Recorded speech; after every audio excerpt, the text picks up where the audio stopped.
membres du comité indépendant de suivi et évaluation de la mise en œuvre des recommandations des Assises nationales de la refondation opérationnelle. Ils ont été officiellement installés ce matin par le président de la transition, le colonel Assimi Goïta, d'insister sur l'engagement patriotique de chacun pour la réussite des missions confiées à eux. Un grand pas de géant franchi depuis la notification de l'État au chef traditionnel. Oui, le président de la transition, le colonel Assimi Goïta, a officiellement remis les symboles de l'État à nos chefs de quartier. Nous avons voulu en savoir davantage sur le rôle et la mission de ces sages dans la refondation du Mali. Et c'est en troisième région que nous avons promené l'œil de notre caméra avec Moustapha Doumbia et Amadou Dolo.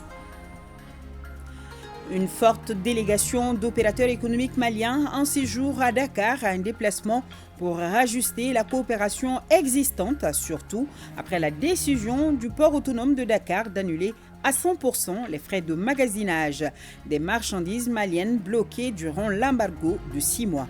Khadijatou Kone et Abou Kone sont nos envoyés spéciaux. Merci de nous rejoindre. Bonsoir à tous. Au lendemain de la notification de l'État au chef traditionnel, le président de la transition pose aujourd'hui un autre acte fort, celui de l'installation officiellement des membres du comité indépendant de suivi et évaluation de la mise en œuvre des recommandations des Assises nationales de la refondation. Leur mission, mesurer et apprécier l'exécution et les progrès réalisés dans la mise en œuvre des recommandations des ANR. Le chef de l'État, le colonel Assimi Goïta, a particulièrement insisté sur l'engagement patriotique des uns et des autres pour la réussite de la mission qui leur est confiée. Ibrahim Traoré pour plus d'explications. Un pas de plus vers la refondation de l'État tant souhaité par les Maliens. Le chef de l'État installe officiellement les membres du comité de suivi et évaluation de la mise en œuvre des recommandations des Assises nationales de la refondation. C'est une équipe pluridisciplinaire composée de technocrates, notamment de juristes, de planificateurs, d'enseignants ou encore d'anciens diplomates et ministres.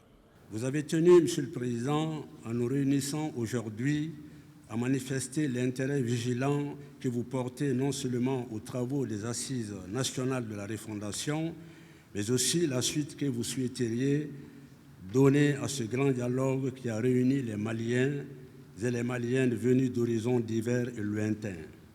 Permettez-moi de saisir l'occasion qui m'est offerte pour vous remercier publiquement de la bonne compréhension que vous avez eue toujours quant aux destinées des recommandations formulées lors de ces assises. Il n'y a aucun doute que la mise en œuvre et le suivi des recommandations ont dû ajouter à vos soucis des préoccupations particulières.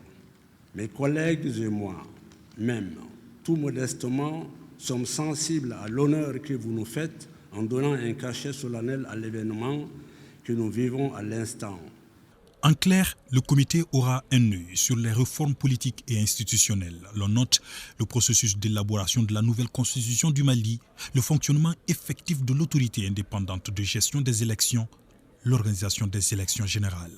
Le comité aura également dans son viseur certaines réformes dans les secteurs de la défense, la gouvernance, l'éducation, l'économie, entre autres. Vous nous conviez à la tâche immense et complexe de promouvoir un Mali croix inspiré des recommandations des Assises nationales de la recommandation. Ainsi, vous avez conscience qu'au-delà des décrets et autres actes réglementaires et législatifs, ce sont nos mœurs de travail qu'il faut changer. Monsieur le Président, chef de l'État, de toutes les questions débattues, celle qui a le plus passionné et retenu l'attention et qui apparaît dans vos principaux discours est la question des fondements et de la légitimité culturelle du nouvel État qu'il faut promouvoir. Beaucoup d'intervenants ont rappelé dans les débats nos traditions historiques, institutionnelles, avec tout ce que cela comporte de spécificités et d'extérieur à la tradition historique européenne, notamment les rapports de la religion et de l'État.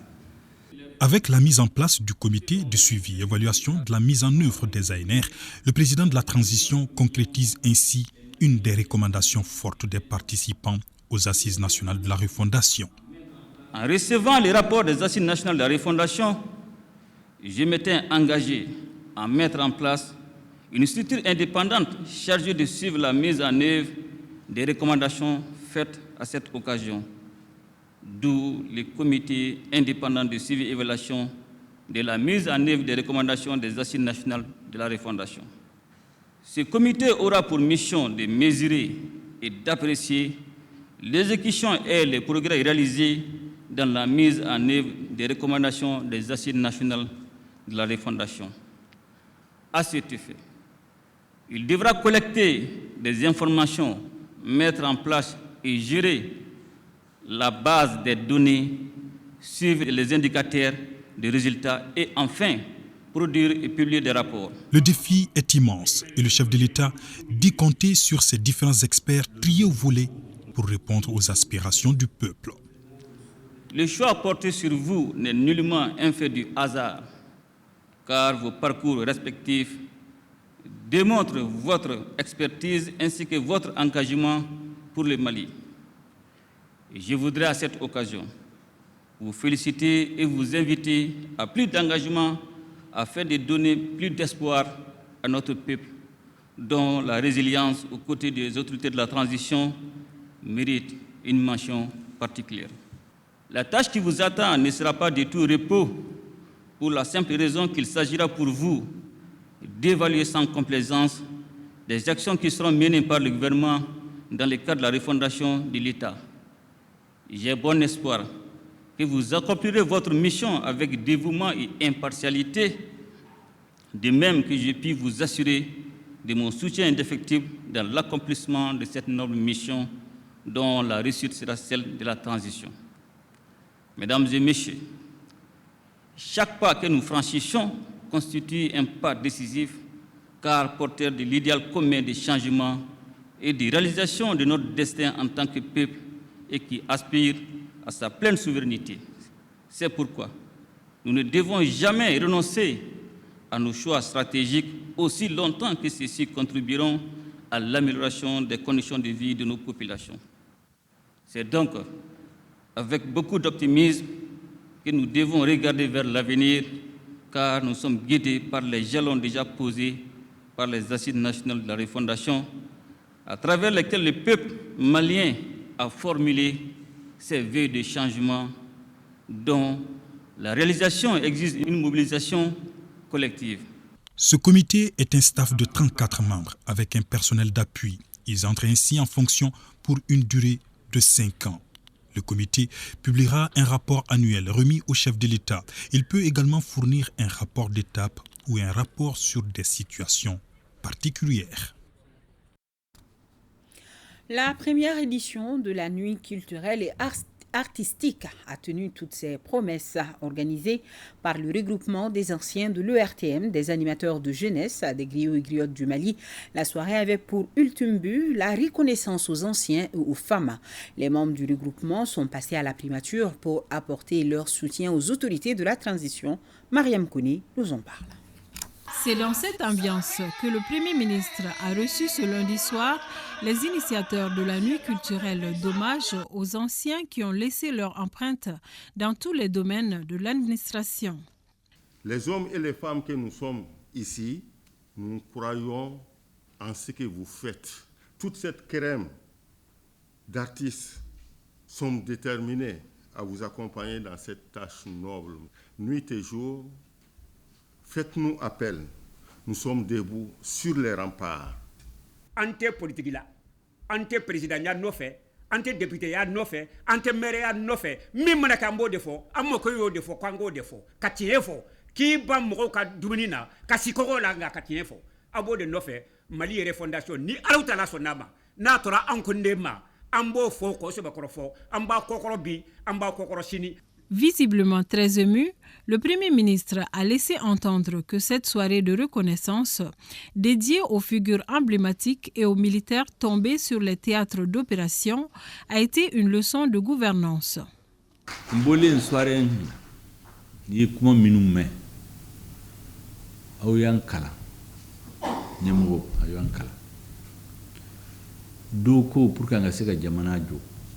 doit être unis. ka do da kelen fe ka bo da kelen bi foite malla min kapsani ka do da kelen fe ka bo da kelen fe ayo fo l'intégrité du territoire, la souveraineté de l'État malien et l'indépendance du Mali et l'unité nationale au bébé n'imkono ay kuma min fo ambe kele mina o de libi transition ere fondation kele a folo e mu ka Mali ke kele pas un centimètre du Mali unité nationale malien be ka fara nyonka la souveraineté de l'État malien Mali fangan ka boli jamana bekan ka boka ifo kidal transition l'essence de la transition à la réussite des nids. La refondation, ça commence par ça. Yo kumeme auda. Ikado na follow akadi de me ki sigi ka jeli la me o de kadi. O be min ke jeli la a ne malo na tora be ke jeli be la de. E sigile so ge de ka nu appelé ini ka ministre anga dongli da anga ga kuma fo min ka dan dai. A o ma toto jelu la jelu ko kini che. Jeli si nani artiste si nani u bela jeli u ida kene dai ko kana foli dima sogel ko min be jukoro no e ko war ni Mali an ka miri de ko war histoire mana fo chugo Mali do be sorala Mali histoire mana fo chugo ko war do be sorala kele ka do lu ni ñonche aya umiri aya tani hakili kanja an ni Côte d'Ivoire kumi kera hami mimbila abe ayerela nala sona mangantina bola. Ce n'est pas tous les jours que les griots du Mali et un chef de gouvernement se rencontrent. Les hôtes du jour apprécient cette marque de considération qui démontre une fois de plus le rôle combien important des hommes de caste dans la cohésion sociale et la réconciliation. Le Conseil national de transition dans la région de Nara, les membres de la commission des lois constitutionnelles, est en mission de vulgarisation de la loi électorale à l'intérieur du pays. L'étape de Nara est un commentaire signé Batraori. La commission des lois constitutionnelles, de la législation, de la justice, des droits de l'homme et des institutions de la République dans la phase de la vulgarisation de la nouvelle loi électorale. Ces périples sont indispensables pour parler des innovations et pour une meilleure appropriation des populations. Les institutions de la République, notamment le Conseil national de transition, ont un rôle déterminant à jouer dans l'appropriation et la vulgarisation du nouvel instrument juridique qu'est la nouvelle loi électorale. À ce titre, la Commission des lois constitutionnelles, de la législation, de la justice, des droits de l'homme et des institutions de la République, du Conseil national de transition, sollicite une attention particulière pour cette loi aux fins d'une meilleure compréhension.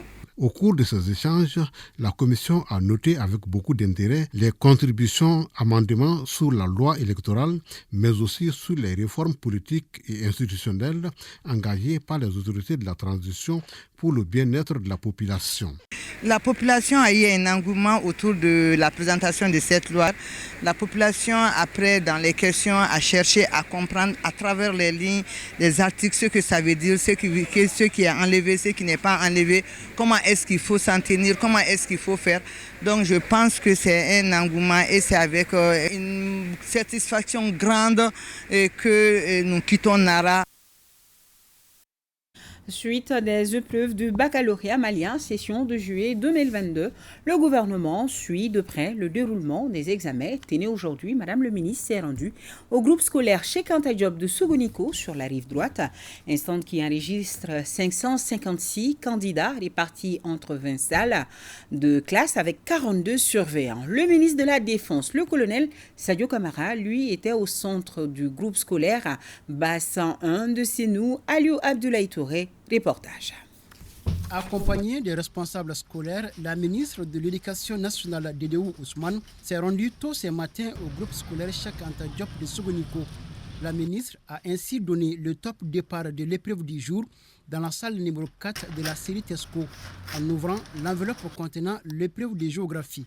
Après le lancement du baccalauréat hier sur la rive gauche, nous faisons toujours un devoir de passer aussi sur la rive droite. On ne peut pas faire tous les centres d'examen de Bamako, mais on fera quand même l'essentiel. Pour nous enquérir de l'application stricte de la police et du règlement des examens, et que tout le monde a à disposition et que tous les surveillants et l'administration scolaire ainsi que les candidats se sont appropriés. Les conseils qu'on cesse de répéter, c'est dire aux candidats qu'il faut qu'ils travaillent dans la transparence. Et on le répète, ce qu'on a dit depuis le DF jusqu'à maintenant, que nous avons engagé une lutte farouche au niveau du gouvernement contre ce qu'on appelle les 3 F, fuite de sujets, faux sujets et fraude, surtout qui gangrènent notre système éducatif. Quant au ministre de la Défense et des anciens combattants, lui était au centre du groupe scolaire de Senoubaz. En lançant les épreuves du baccalauréat, colonel Sadio Kamara est venu témoigner du soutien et de l'encouragement des autorités de la transition pour que ces examens soient une réussite, avec à la clé des messages. Cette session de juillet 2022 est le symbole même du nouveau Mali, le Mali croix dont nous voulons. En fait, vous vous souvenez, il y a juste de cela quelques mois, en janvier 2022, beaucoup s'interrogeaient sur l'avenir de l'école malienne. Une rentrée scolaire retardée, les mots d'ordre de grève des syndicats, l'avenir qui semblait hypothéqué pour nos enfants. Et c'est au même moment que des sanctions illégales, injustes et inhumaines s'abattaient sur le Mali, juste parce que nous avons voulu prendre notre destin en main. Mais face à l'adversité, le peuple malien s'est levé comme un seul homme, oubliant leurs divergences pour sauver l'essentiel. C'est un exemple que le peuple malien vient de donner à nos bacheliers.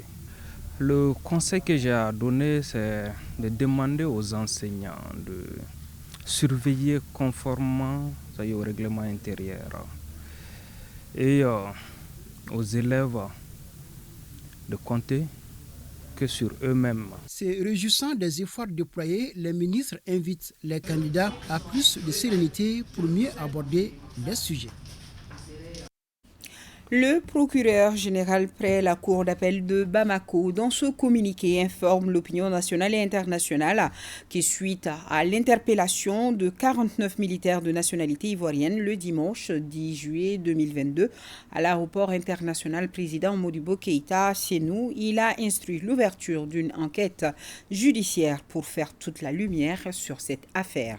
L'évolution de la dite enquête fera l'objet de toute communication ultérieure utile.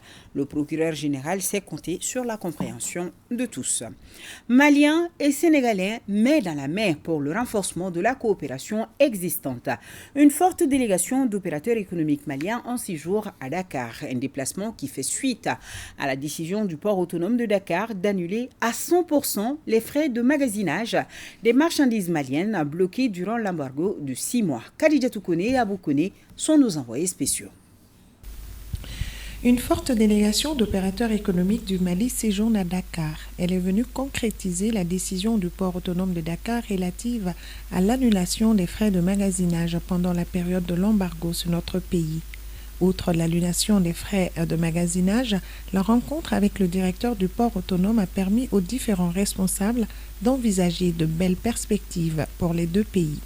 Nous voulons travailler avec les industriels et commerçants maliens, chargeurs, transporteurs, pour créer une nouvelle dynamique de l'activité portuaire, pour créer un hub logistique et industriel régional Et il n'y a pas mieux que d'avoir un partenariat gagnant-gagnant, puisque la vision est, au-delà du Sénégal, de considérer la sous-région et le Mali est pour nous la porte d'entrée du reste de la CEDEAO. Les opérateurs économiques maliens, tout en remerciant les responsables du port de Dakar, ont insisté sur certaines recommandations.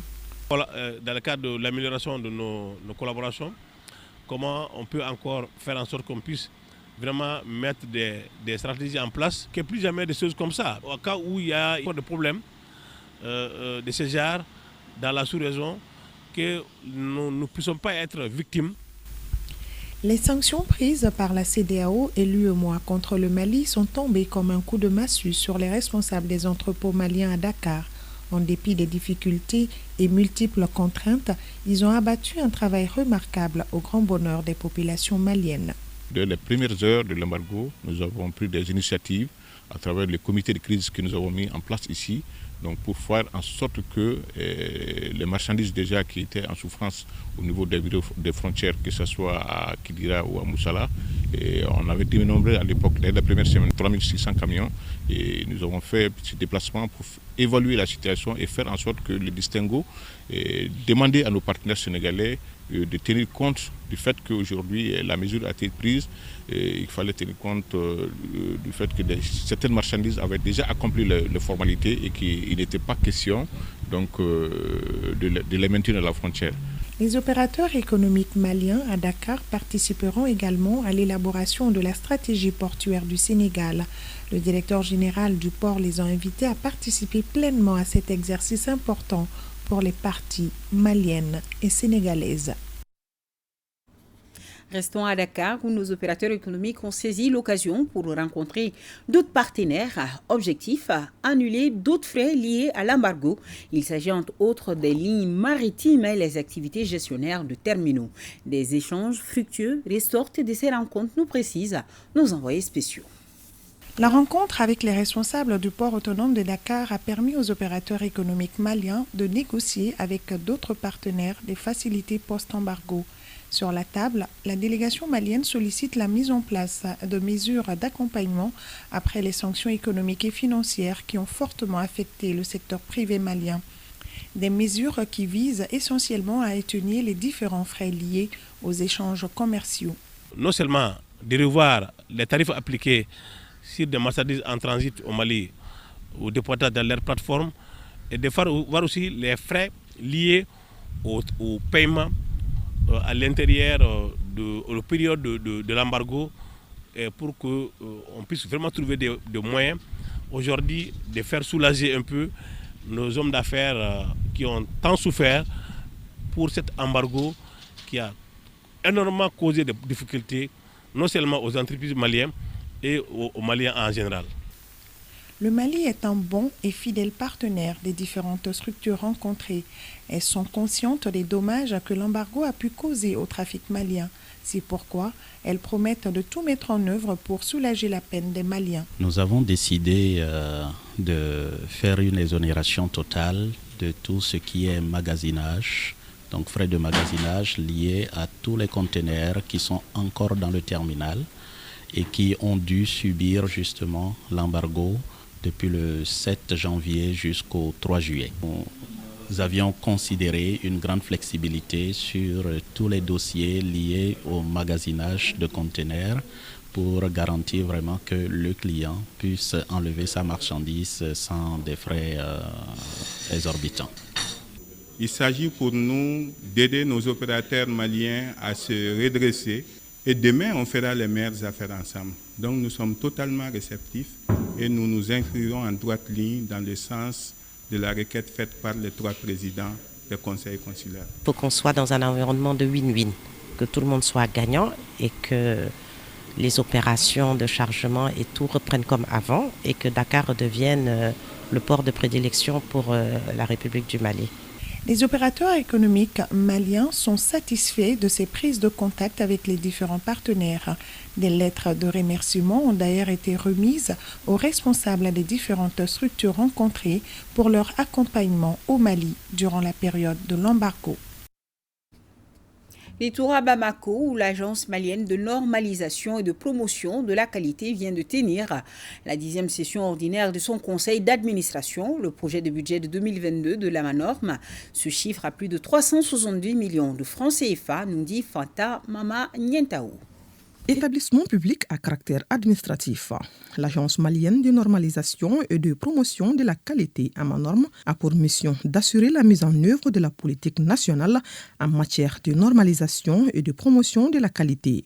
Dans le cadre de l'accomplissement de ces missions, la structure compte relever des enjeux et défis socio-économiques du pays. On a eu beaucoup de difficultés, notamment au niveau de la mobilisation des ressources, parce que le budget d'État qui est notre principal pourvoyeur de ressources a connu beaucoup de difficultés, mais qu'à cela ne tienne, nous avons pu mobiliser quand même beaucoup de ressources propres qui nous ont permis de réaliser des activités non programmées initialement, mais du fait que c'est des activités qui avaient été demandées par des entreprises pour des prestations. Les performances réalisées par la Manorme sont loin d'occulter les difficultés rencontrées au cours de l'exercice écoulé. Difficultés qui ont fortement impacté sur la réalisation de certains grands projets et sur les recettes de la structure. L'exercice 2021 s'est déroulé dans un contexte difficile pour la Manorme et l'ensemble de nos structures. Au titre des ressources publiques prévues, des retenues particulièrement élevées ont été opérées sur les chapitres économiques qui servent à financer les activités de l'agence, précisément celles qui lui permettent de réaliser des résultats à hauteur de ses ambitions. L'Agence malienne de normalisation et de promotion de la qualité a accepté consentir d'importants efforts sur les tarifs proposés afin de justifier son statut de structure publique au service de la promotion de la qualité et la compétitivité des entreprises nationales. Voyons avec Adibou Koulibaly le compte-rendu de la 19e session ordinaire du conseil d'administration de l'Agence nationale de la météorologie présidée par Madame le ministre des Transports et des Infrastructures. Actuellement, le changement climatique est une réalité tangible un peu partout dans le monde. Le Mali n'est pas en marge de cette problématique. Pour y faire face, les services météorologiques doivent développer et améliorer leurs capacités afin de fournir des services de qualité à la population. Le dernier rapport du groupe intergouvernemental sur l'évolution du climat nous indique clairement que le climat a changé et que les phénomènes météorologiques extrêmes et leur impact vont être de plus en plus nombreux et de plus en plus intenses. Ça veut dire quoi? On peut s'attendre à de fortes pluies, on peut s'attendre à des inondations, on peut s'attendre à des sécheresses, on peut s'attendre à des températures élevées. Donc il faut intégrer ça dans nos activités quotidiennes. Les activités menées par Mali Météo ont permis à la structure de donner à temps la bonne information à la population pour la gestion des risques de catastrophes. L'état d'exécution des activités fait ressortir ce qui suit. À la date du 31 décembre 2021, les activités prévues ont été exécutées à hauteur de 66%. Le budget a été exécuté en recettes à 90,4% et en dépenses à 92,55%. À la date du 30 juin 2022, 38% des activités ont été exécutées ou en cours d'exécution. 24,89% des recettes ont été réalisées et 21,87% des dépenses engagées. Et la ministre des Transports et des Infrastructures de saluer les résultats obtenus avant d'inviter la direction générale et tout le personnel de Mali Météo à plus de cohésion, d'initiative et de professionnalisme pour répondre aux nombreuses attentes des Maliens sur les questions météorologiques. World Vegetable Center initie une session de formation à l'intention du personnel des entreprises sémencières du Mali. On en sait plus avec Boubacar Babletouli. Renforcer la capacité technique du personnel des entreprises de production sémencière en vue de contribuer à l'amélioration de la qualité des semences maraîchères au Mali, c'est l'enjeu de cette session de formation. Initiée par World Vegetable Center, elle s'inscrit dans le cadre des projets Safevej et BMZ. Il y a 2 ans, nous avons effectué une étude qui a consisté à faire l'analyse du système semencier au niveau du Mali. Et spécifiquement pour les cultures maraîchères, il n'y a pas beaucoup de données liées un peu à la situation des semences maraîchères au niveau du Mali. Et il est ressorti de façon claire que le problème des semences maraîchères au niveau du Mali, c'est surtout le manque de savoir-faire. C'est-à-dire il y a un besoin de formation pour qu'il y ait une élite locale qui se spécialise et qui maîtrise la production et bien sûr les règles de production. Pendant 4 jours, les participants seront outillés à travers un certain nombre de modules. Nous allons dispenser des modules, notamment allant dans le sens de comment produire la semence de qualité. Et cela va depuis la gestion de la pépinière, en passant par les bonnes pratiques culturelles au champ, l'entretien et la conservation des graines. Cette formation vient à propos, puisque ça va donner un coup de fouet, ça va donner beaucoup plus de connaissances aux producteurs pour essayer d'améliorer la production des variétés nouvelles qui sont au niveau de nos exploitations maraîchères. Une phase pratique de cette formation a conduit la trentaine de participants à une visite de champ d'expérimentation des cultures maraîchères. Visite qui a permis à ces acteurs sémenciers de découvrir d'autres techniques de maraîchage. Wetland International organise une table ronde sur les zones humides. C'était sous la présidence du ministre des Mines, Lamine Seydou Traoré. Le thème est les zones humides, un espoir pour la paix, la stabilité et le développement durable. Agibou Koulibaly, compte rendu. En initiant cette table ronde, des partenaires intervenant dans le domaine de l'environnement, de l'énergie, de l'eau et de l'agriculture à Bamako, Wetland International met en évidence le rôle des zones humides dans le retour de la paix, la cohésion sociale et le développement durable. Comment on peut faire en sorte qu'on tire le meilleur profit de ces zones humides qui sont très riches, très productives, sans les détériorer, sans les dégrader. Une gestion concertée, bien coordonnée et rationnelle des ressources naturelles, notamment l'eau. Ces zones humides constituent des zones de production par excellence et jouent un rôle très important dans le développement socio-économique de notre pays et les autres pays du Sahel. Aussi, cette tribune est une occasion d'échanger avec les partenaires techniques et financiers, les autorités politiques et les organismes du bassin sur les problématiques liées à la gestion des zones humides. Parmi les 3 axes de soutien de la Suède au Mali, les résultats relatifs aux communautés pacifiques et inclusives et environnement, climat et utilisation durable des ressources naturelles sont en adéquation avec les 3 axes de la stratégie Sahel de Wetlands International. Il s'agit des axes paix et sécurité, biodiversité et moyens d'existence. Dans le cas d'espèces avec Wetlands International, les actions ont permis de préserver la biodiversité et renforcer la résilience des communautés rurales face aux effets du changement climatique. La table ronde vise à placer les zones humides au centre du développement durable dans le Sahel pour influencer de façon positive les politiques et les investissements afin de réduire les conflits. Et l'eau est source de vie. Et si on remarque, 85% des ressources qui permettent vraiment de nourrir les populations du Sahel proviennent des zones humides. Pourtant, ces zones ne représentent que 3 à 10% du territoire du Sahel. C'est pour dire combien c'est important de préserver ces zones. Les participants ont 3 jours pour échanger sur 5 thématiques: paix et sécurité, biodiversité, gestion intégrée en eau, entre autres. 4 ans pour accroître les revenus des femmes dans les régions de Koulikoro, Ségou et Koutiala. C'est là l'ambition affichée par le programme d'amélioration de la sécurité alimentaire, des moyens d'existence et de la résilience des femmes en procédant à son lancement ce mardi. Un financement Belgique, gouvernement malien à plus de 2 milliards de francs CFA. Mamtou Dante. Apporter une valeur ajoutée à l'agriculture, c'est œuvrer aussi pour renforcer la politique nationale de la sécurité alimentaire.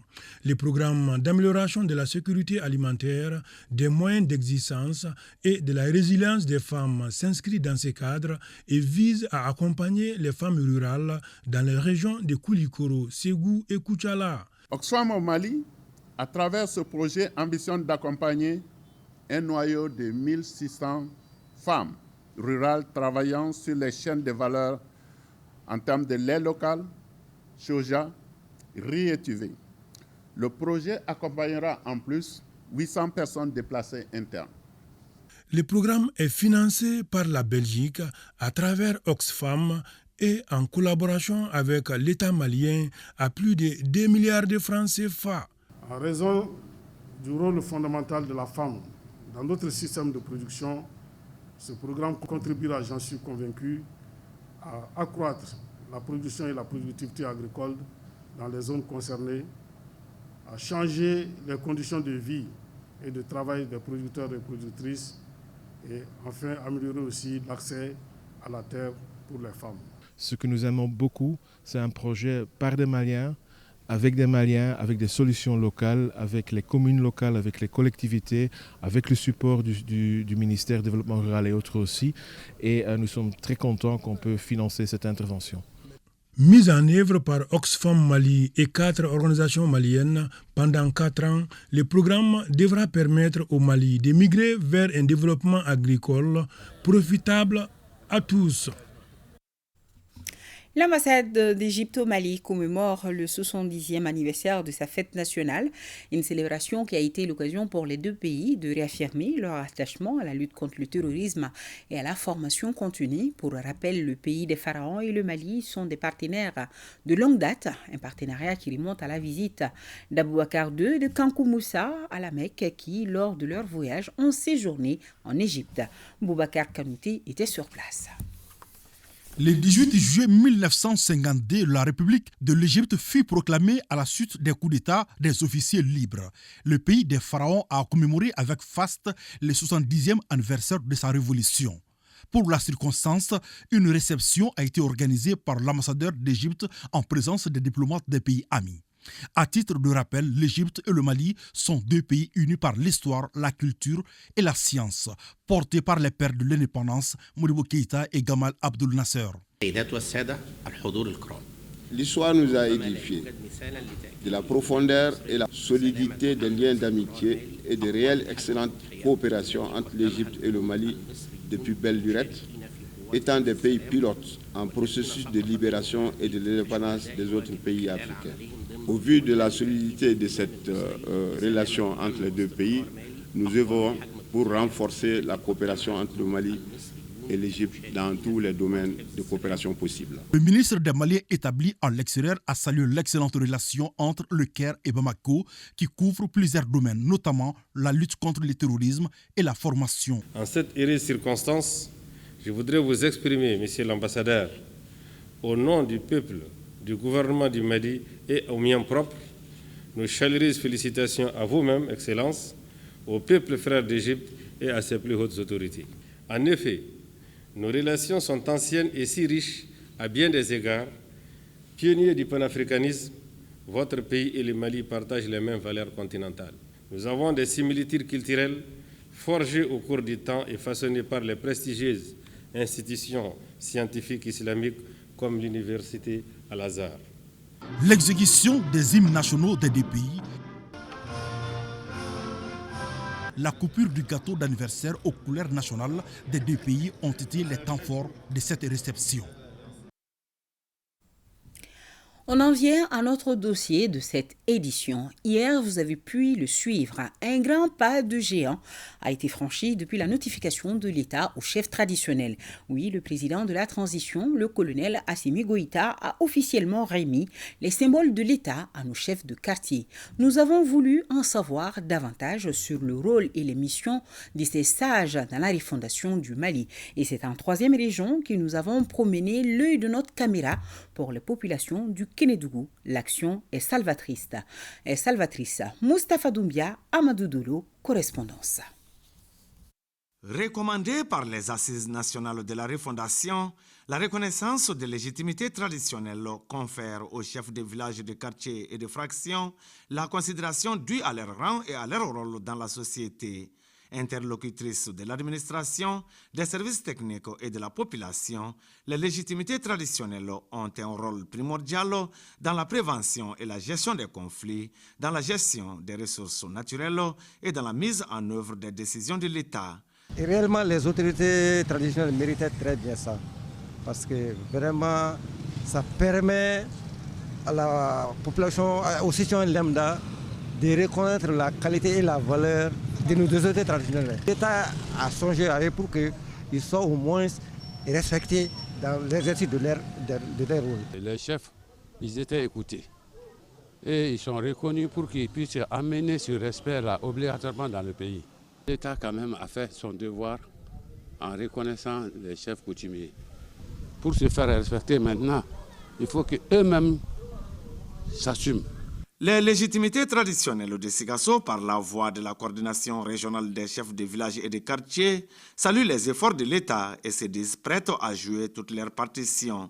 Je dirais aujourd'hui que la promesse est tenue. Parce que nous avons vu hier à Bamako à la télé, ils remettaient les drapeaux, un signe distinctif au chef du quartier du district de Bamako.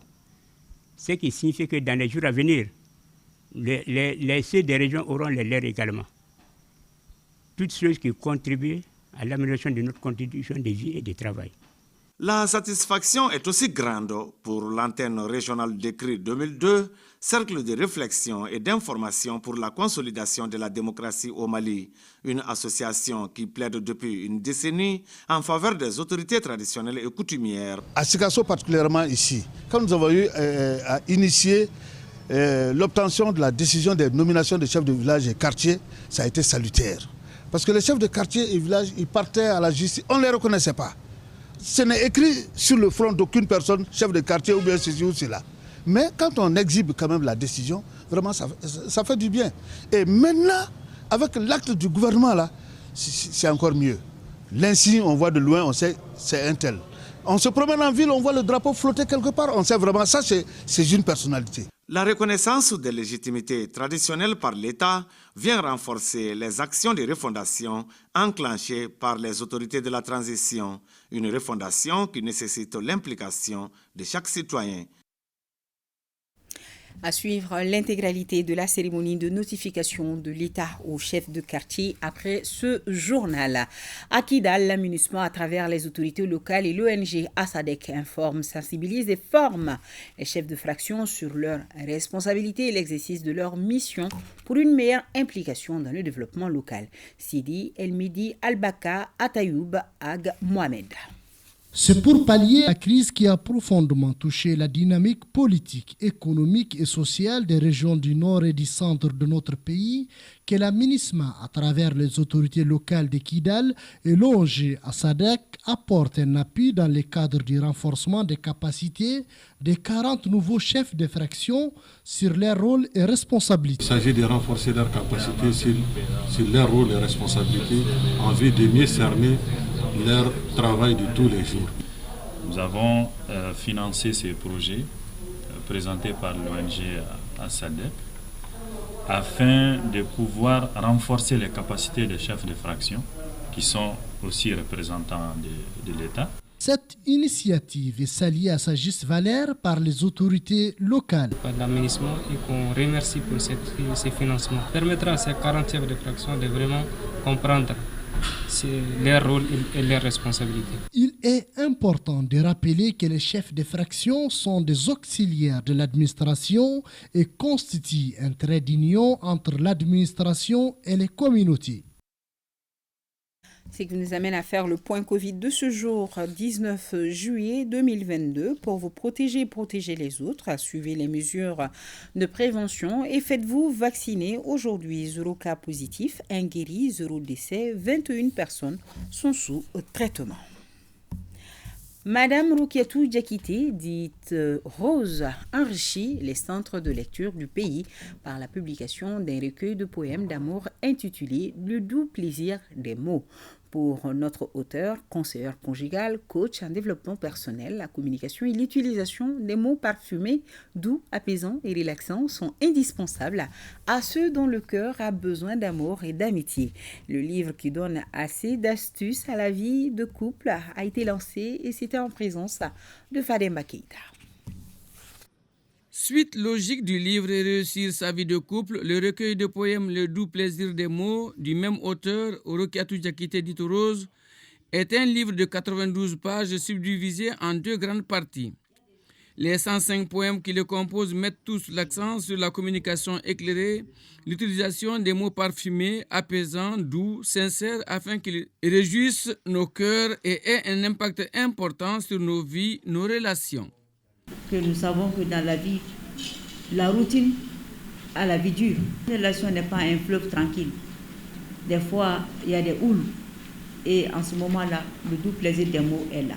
Douée en versification, à travers ses syllabes, sonorités et rimes, Rose, la poète conseillère conjugale coach en développement personnel, nous invite à mieux comprendre et cerner nos émotions, à apprendre à développer le langage des émotions positives. Apprenez à embellir votre cœur afin que vos bouches ne disent que des mots parfumés. Vraiment, c'est l'exhortation et c'est mon vœu pour tout le monde. Les étudiants de l'Université du Sahel peuvent non seulement tirer profit, mais aussi des témoignages faits. Tout le monde aime être aimé et tout le monde aime être bien parlé. Et en cela, je suis très satisfait de lui et je me reconnais dans le livre. Le doux plaisir des mots fustige les relations amoureuses qui se nouent à coups de SMS et de mails et qui évoluent sous le mensonge par amour du matériel.